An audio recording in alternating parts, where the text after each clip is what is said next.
Halo semuanya, Assalamualaikum warahmatullahi wabarakatuh.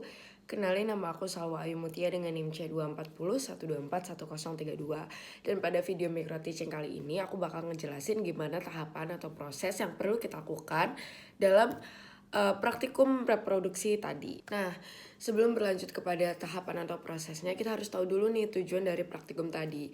Jadi tujuan dari praktikum tadi yaitu untuk mengetahui jumlah telur yang sudah masak, mengetahui ukuran telur ikan untuk mengetahui perkembangan individu menjalin pemijahan, dan menunggu produktivitas dan potensi produksi dari kelompok ikan sendiri.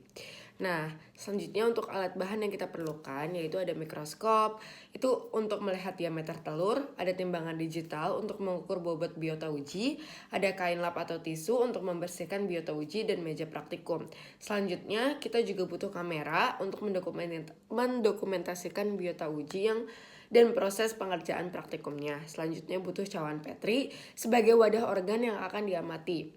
Selanjutnya, kertas, label, dan spidol permanen untuk memberi tanda biota uji agar mudah dikenali dan tidak tertukar dengan biota lain. Selanjutnya ada botol sampel, itu untuk menyimpan bagian contoh yang akan diamati, yaitu gonad dan usus. Ada trash bag untuk tempat sampah setelah selesai analisis dan dijadikan sebagai alas untuk meja praktikum. Selanjutnya ada alat bedah, itu untuk melakukan pembedahan dan pengambilan organ dalam ikan. Ada formalin 10% atau alkohol teknis 96% untuk pengawet bagian contoh yang akan diamati. Terakhir ada gelas ukur untuk melakukan pengenceran. Selanjutnya kita beralih kepada prosedur kerjanya. Jadi pada praktikum kali ini kita tuh menggunakan 3 tahapan atau 3 proses. Yang pertama yaitu ada metode gravimetri, volumetrik, dan juga metode gabungan. Dimana di metode gravimetri itu kita harus menghitung bobotnya, sedangkan kalau volumetrik itu berdasarkan volume, dan terakhir kalau gabungan itu berarti itu gabungan antara metode gravimetrik dan juga volumetrik, seperti itu. Oke, kita mulai kepada metode gravimetrik. Jadi hal pertama yang harus dilakukan pada metode gravimetrik yaitu menimbang berat gonad total.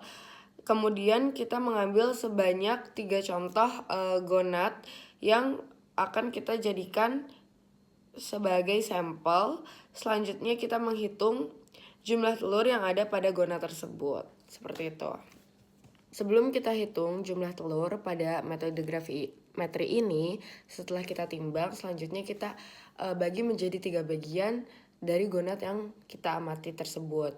Nah, kita bagi menjadi 3 bagian, yaitu bagian anterior atau atas, middle atau tengah, dan posterior atau bagian bawah. Setelah udah kita bagi, kita hitung kembali bobot dari gonad tersebut. Nah, sebelum kita bagi, kita sudah mendapatkan bobot dari gonad tersebut itu sebesar 0,5 gram. Setelah kita bagi itu 0,1 yang bagian anterior, yang bagian middle juga 0,1, yang bagian posterior juga 0,1 gram.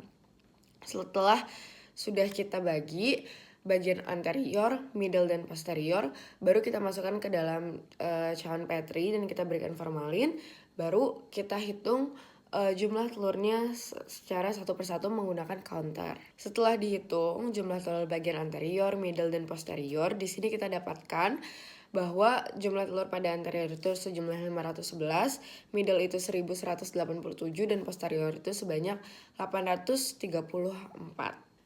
Maka selanjutnya di sini kita dapatkan bahwa rata-rata jumlah telurnya itu sebanyak 844 untuk metode gravimetri sendiri. Nah, untuk metode volumetrik ini yang pertama kita harus memasukkan formalin ke dalam gelas ukur, lalu kita masukkan gonadnya. Setelah kita masukkan, kita lihat berapa jumlah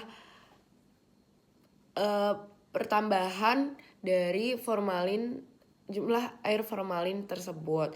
Nah, di sini didapatkan pertambahannya itu sebesar 0,5.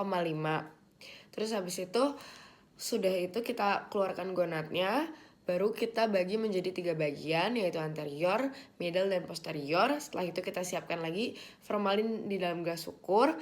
Terus kita masukkan satu-satu bagiannya dari anterior dulu, posterior, dan juga middle. Dan kita lihat kembali bagaimana pertambahan dari masing-masing bagian gonad tersebut. Dan setelah itu kita bisa mendapatkan bahwa anterior ini pertambahan formalinnya itu 0,1, middle 0,2, dan posterior ini kita dapatkan juga sebesar 0,1 pertambahannya. Setelah itu kita masukkan ke dalam cawan Petri, air yang di dalam gelas ukur tadi beserta gonatnya, baru kita uraikan dan kita hitung jumlah telur pada gonat tersebut. Setelah sudah kita hitung, di sini kita dapatkan bahwa anterior itu sejumlah 1133, kalau middle itu 2213 dan posterior itu 711. Dan dari situ kita dapat hitung jumlah rata-ratanya adalah 1352,3. Metode yang terakhir yaitu metode gabungan, di mana metode ini merupakan perpaduan antara metode gravimetrik dan juga metode volumetrik. Nah, pertama yang harus kita lakukan pada metode gabungan yaitu menimbang berat total gonat yang sudah matang, dan selanjutnya harus dihitung. Kemudian ambil sampel telur. Setelah itu menghitung volume contoh dari gonat tersebut. Lalu mengencerkan gonat hingga 10 atau 15 cc dan mengambil sebanyak 1 cc dengan menggunakan pipet tetes. Kemudian menghitung telur yang ada pada 1 cc tersebut. Setelah dapat dihitung, kemudian telur terakhir mengambil telur contoh dari ikan yang akan diukur diameter telurnya, seperti itu. Nah, setelah kita melakukan metode gabungan tadi, bisa didapatkan data yaitu berat total gonatnya 0,3 gram. Terus selanjutnya volume pengencerannya itu sebanyak 10 mili. Abis itu berat telur contohnya itu 0,7 gram. Selanjutnya jumlah telurnya itu 431. Itu untuk yang anterior. Untuk yang middle, berat telur contohnya itu 0,2 gram. Jumlah telurnya itu 311. Untuk yang posterior, berat telur contohnya itu 0,1 gram dan jumlah telurnya itu sebesar 321. Maka selanjutnya didapatkan rata-rata telurnya itu 361. Selanjutnya berat telur contohnya itu sebesar 0,133 untuk rata-ratanya, seperti itu. Dan fekunditas yang dicarinya untuk metode gabungan itu sebesar 8.142. Oke, sekian yang dapat saya sampaikan. Kurang lebihnya mohon maaf. Wassalamualaikum warahmatullahi wabarakatuh.